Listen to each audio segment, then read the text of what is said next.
We will start with the first chapter of organic chemistry, which is basic principles and techniques. Right? So, organic chemistry is one of the major branch of chemistry out of the three branches, which is physical, organic, inorganic. Right? We have three major branches of chemistry, and organic chemistry is one of them. So, it's in organic chemistry we mainly study about organic compounds, right? So we will, in this chapter we will be talking about basic concepts of organic chemistry which would be used, right, throughout chemistry, right, wherever you go, whichever degree you do after your, say, school, right? So it is important to understand this chapter, because if you will not understand this chapter, if you are not good with this chapter, then you will have problems in understanding those rest of the advanced chapters of organic chemistry, because here we would be learning about organic structures, some basic things about organic structures, how to draw organic compounds, right, how to write down the structural formula of organic compounds in different forms, right, everything. Now let's talk from the scratch, from the basic definition of organic chemistry, right? Organic chemistry, in organic chemistry we basically study about organic compounds. This involves the study of organic compounds, right? So if you look at this word organic, right, what does this word mean? If you just want to think from where does this word organic comes, right, and why the name organic is given to a separate branch of chemistry, is if you look at this word organic, right, it's made from orga plus nic, right? This word orga is taken from the word organ.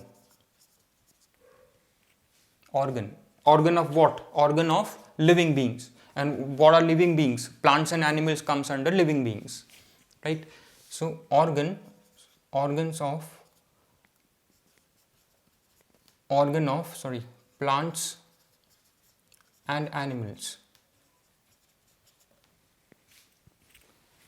right? Organs of plants and animals, because initially organic compounds were found only in natural sources, right, only in living beings, plants and animals, right? That is why we call it as organic chemistry, right? Chemistry of organic compounds is organic chemistry, because these organic compounds were earlier found only in natural sources like plants and animals. These organic compounds were found in the organs of plants and animals, so we call it as organic chemistry. Organic means natural, right? So these are present in the organs of plants and animals. It is the study of organic compounds. So we study organic compounds in altogether a separate branch of chemistry, which is organic chemistry, right? Why we have separate branch of chemistry? To study these organic compounds, because there are too many organic compounds, right? If you compare it with inorganic compounds, the organic compounds are too many, right? The number is very big and it's growing still. The numbers are keep adding, right? We have around 6 million organic compounds. 6 million organic compounds, right? And every year we add to this number, right, by making or synthesizing new organic compounds in the labs, right? So let's go back to the definition, right? So there was a scientist named Lemery, right, who classified natural sources. He classified natural sources into minerals, to plants, then into animals, right? Minerals, from minerals we do not get organic compounds, but we get inorganic compounds, right? We are familiar with the process of metallurgy to extract metals from their ores, and where these ores are present, these ores are minerals which are present in earth crust, right? So this includes ores, right, and metals, right, like gold, silver, all these metals. And ores like hematite is an ore of iron, right? It is used to extract iron. Similarly, bauxite is an ore of aluminium, right? So all these ores comes under minerals, and we get inorganic compounds from minerals. Now let's talk about plants. From plants, let's talk about some compounds or some useful things that we get from plants, right? We get glucose, we get sucrose, right? Sucrose is from sugarcane, right? And other things, we have citric acid. In oranges we have citric acid, right? We have tartaric acid in apples, right? We have formic acid, no sorry, formic acid is in ants or sting of ants, right? And then we get rubber from plants or from trees. We get rubber from trees, right? All these are, and if you notice, all these are organic compounds. Citric acid is an organic compound, tartaric acid is an organic compound, right? Sucrose is from sucre, so from sugar cane, this is an organic compound. Glucose is an organic compound, right? So organic compounds were earlier found only in natural sources like plants and animals. Like, let's take some example from animals. We get urea. Urea is extracted from the urine of animals, right? We have uric acid, right? We have urea, we have uric acid. Then we have formic acid, right? We have various fats, right? We know fats are organic compounds, right? These are fats are higher fatty acids. They include they are made of higher fatty acids, right? And you have fats. Then you have certain other things that we get from animals are gelatin, right? Gelatin and formic acid. You get gelatin. This is an organic compound. Then you have formic acid. Formic acid is present in the stings of ants, right? All these are organic compounds, right? And plants and plants and animals both are classified as natural sources, right? So earlier definition of organic compound was compounds that are extracted from natural sources like plants and animals. They are extracted from the organs of plants and animals, so we call them as organic compounds, right? So study of organic compounds, and the definition of organic compounds would be compounds obtained from natural sources, right? Like plants and animals.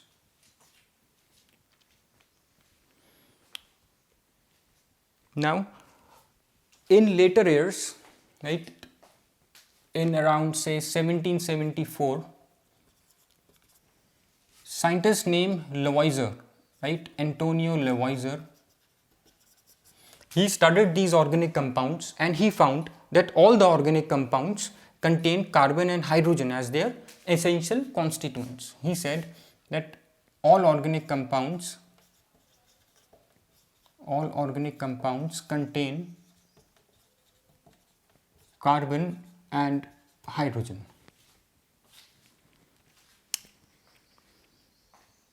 Right, and since they contain these similar elements, carbon and hydrogen, so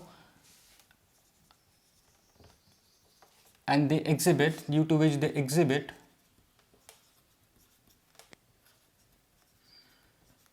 similar properties.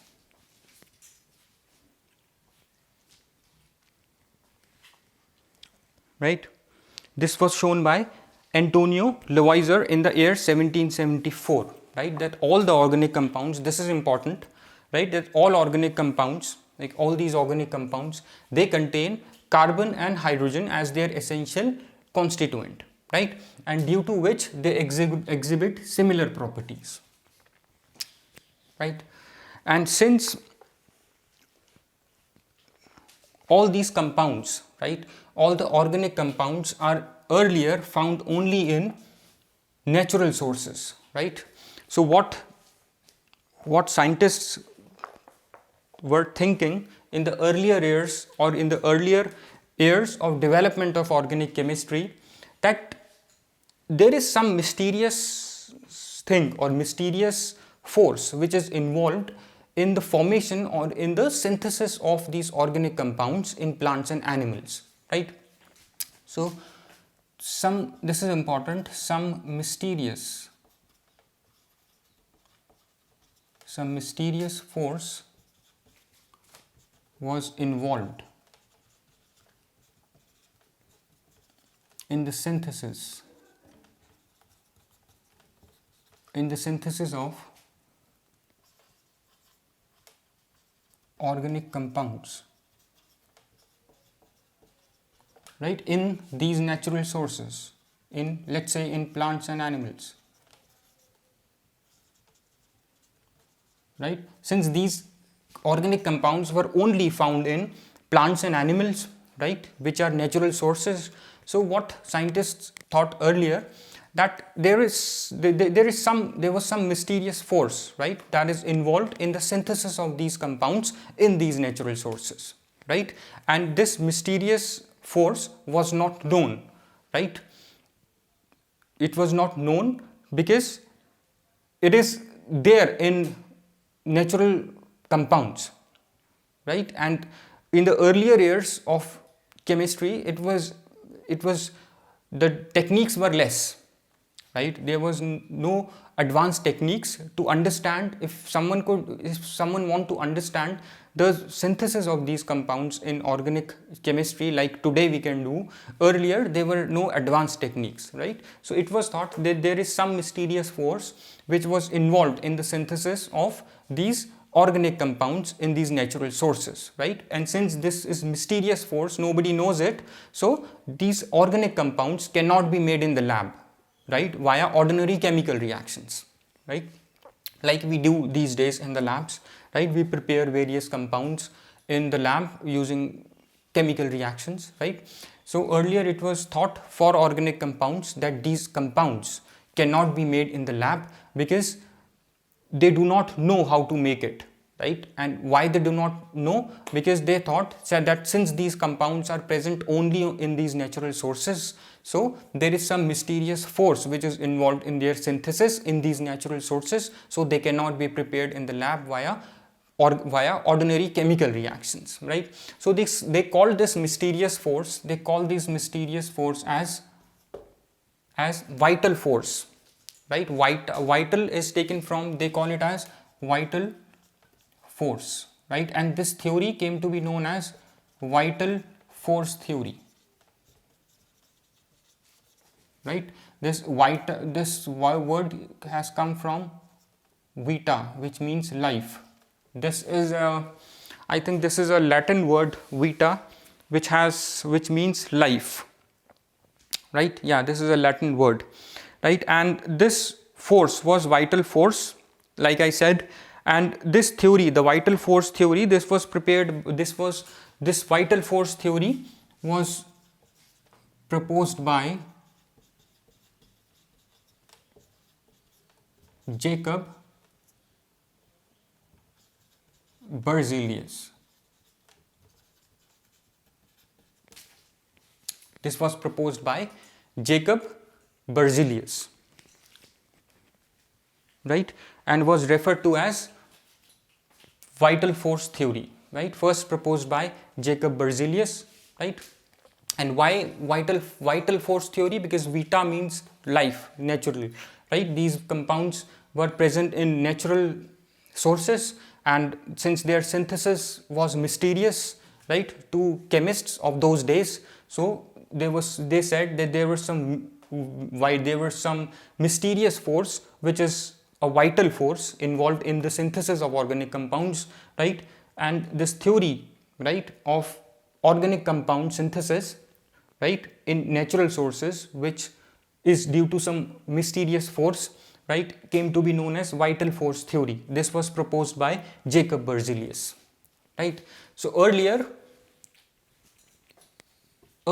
there was vital force theory, right, due to which, as per which, scientists do not know how to synthesize these organic compounds in the labs, right? So now let's just see what happened in the year 1828, right? In the year 1828, there was a scientist, a German scientist named Friedrich Wöhler, right? Friedrich Wöhler, who accidentally prepared a organic compound called as urea, right? He accidentally, why I say that he accidentally prepared, because he didn't go in the lab with the intent of preparing an organic compound urea, because in his time it was known that organic compounds cannot be prepared in the lab as per vital force theory, right? So what he was doing, he was actually doing a reaction between potassium cyanate and ammonium sulfate, right? He was doing a reaction between potassium cyanate, right, and ammonium sulfate, NH4 whole twice SO4, right?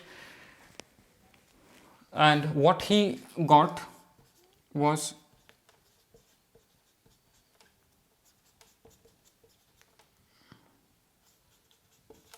ammonium cyanate, right? This ammonium cyanate undergoes rearrangement, right? Undergoes rearrangement means it will rearrange its constituent atoms, and on rearrangement, I'll just use the short term of rearrangement due to less space. On rearrangement, it formed NH2CO NH2. This is urea, right? And now we know that urea is an organic compound which is present in the urine of animals, right? And earlier, as per the vital force theory, or as naturally we know that this compound urea is extracted from the urine of animals, right, which is a natural source, right? But here now and this reaction for the first time contradicted vital force theory, because as per vital force theory, organic compound cannot be prepared in the lab, but Friedrich Wöhler accidentally prepared this compound, which is urea, in the lab, which is an organic compound present in the urine of animals, right? So this was the first time, right, that it was people started thinking, or scientists started thinking, that vital force theory can be rejected, right? This was the first step in the rejection of vital force theory, right? Since an organic compound for the first time was prepared in the lab by a scientist named Friedrich Wöhler, right? And we know that this reaction is known by the famous name as Wöhler's synthesis. We call this reaction as Wöhler's synthesis. You will learn in later chapters, right? In the coming chapters, you will see that this reaction for the preparation of urea is known as Wöhler's synthesis, right? So this was the first step towards the rejection of vital force theory, right? Now, first compound was prepared by Friedrich Wöhler, right? Then comes in 1845, right? Then in 1845, scientist named Kolbe, right? He prepared acetic acid, right? He prepared acetic acid in the lab. Kolbe prepared acetic acid in the lab, and we know the formula of acetic acid is CH3COOH, right? Then in 1856, another compound, methane, was prepared in the lab by a scientist named Berthelot, right? In 1856, Berthelot prepared methane, right? Formula is CH4 in the lab. You can see that all these compounds contain carbon and hydrogen, right? Just notice this, right?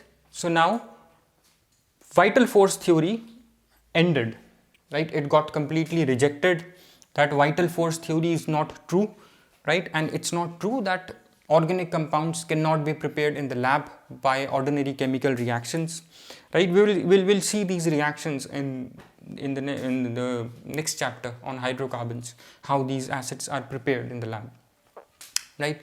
So methane, we know that earlier methane was found in marshy areas, in marshy places, right? So this gas was also known as marsh gas, right?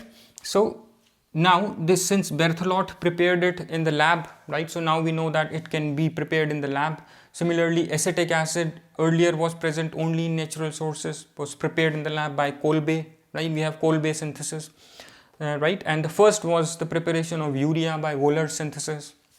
Now all these developments ended your vital force theory, right? Now there is the vital force theory lost its kind of existence. It still existed, but it ended, right? This theory ended, and now scientists started thinking how to make organic compounds in the lab, right? And today we know we have a very big branch, right, of organic chemistry, which is organic synthesis, where scientists prepare organic compounds in the lab, and we have an organic library where you have synthesized organic compounds, right?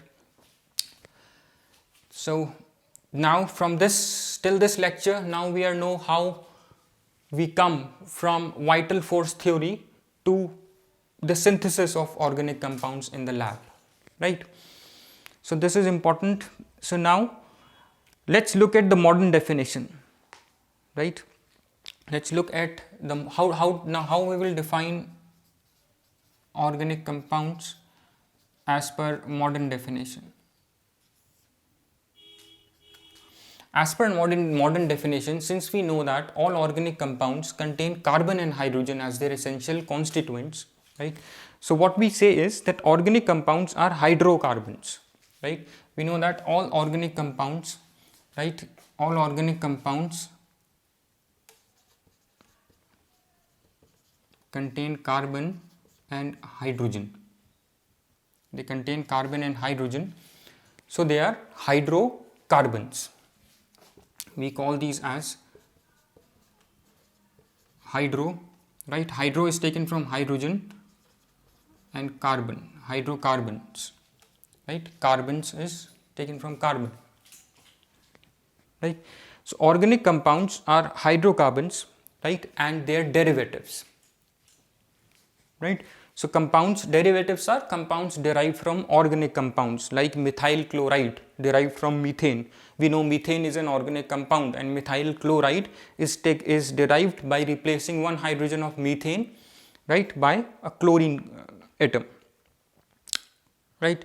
So organic compounds are hydrocarbons and their derivatives, right, in which covalently bonded carbon is an essential constituent. So whichever derivative you have, you will find a carbon atom there, and in organic compounds we know carbon atoms are always covalently bonded, right? And the branch of chemistry which deals with the study of hydrocarbons and their derivatives is your organic chemistry, right? So modern definition is hydrocarbons are, as per modern definition, organic compounds are hydrocarbons. Organic compounds are hydrocarbons, right, and their derivatives. and their derivatives. For example, if this is methane, we know methane is a CH4, this is a organic compound, right? And CH3Cl, this is a derivative of methane, which is again an organic compound, right? So organic compounds are hydrocarbons and their derivatives, and the branch of chemistry where we study about organic compounds and their derivatives is your organic chemistry, right? I hope this is clear how we come from earlier old definition to the modern definition of organic chemistry, right? So let's look into some of the reasons. Like I said, organic chemistry is the study of organic compounds, right? In this chemistry, organic chemistry, we study only about organic compounds. So why do we need a separate branch of chemistry in order to study these compounds? The first thing is the compounds are too many, right? There are around 6 million compounds, but there are not. If you look at the other branch of chemistry, which is majorly inorganic chemistry, you don't have these number of compounds, you have less number of compounds there, right? And the second reason is that these organic compounds have similar properties which are different from inorganic chemistry, right? Some properties, let's discuss some properties which you might be aware of, right? Like their conductivity, right? Solubility,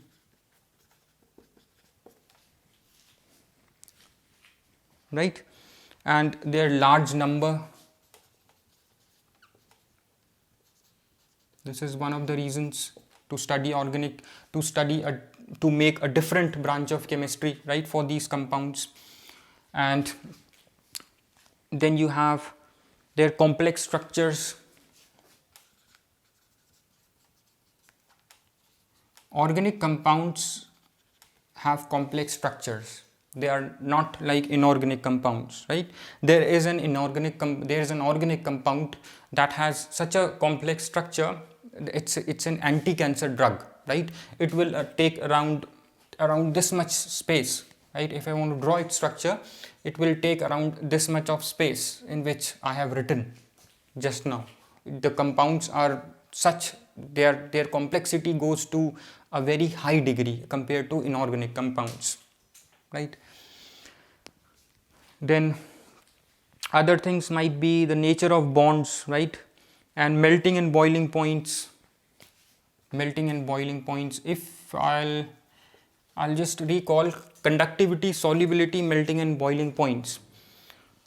You can just imagine it from, we have studied earlier in your previous classes, you might have studied the difference between electrovalent bonds and covalent bonds, right? Inorganic compounds contain covalent bonds, right? They do not contain electrovalent bonds like inorganic compounds, right?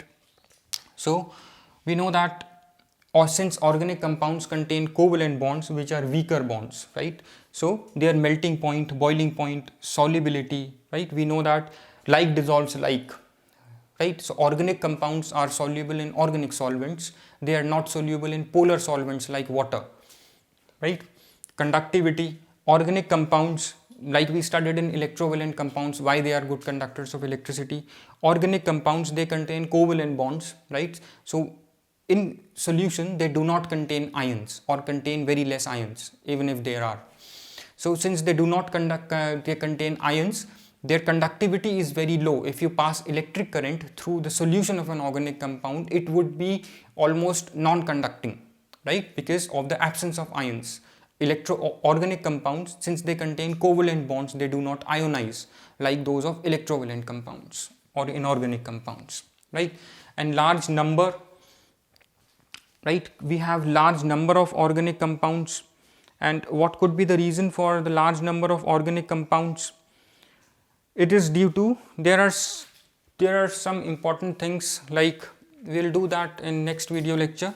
Large number, why large number? Because of property known as catenation and isomerism. Catenation is where carbon atoms can link with one another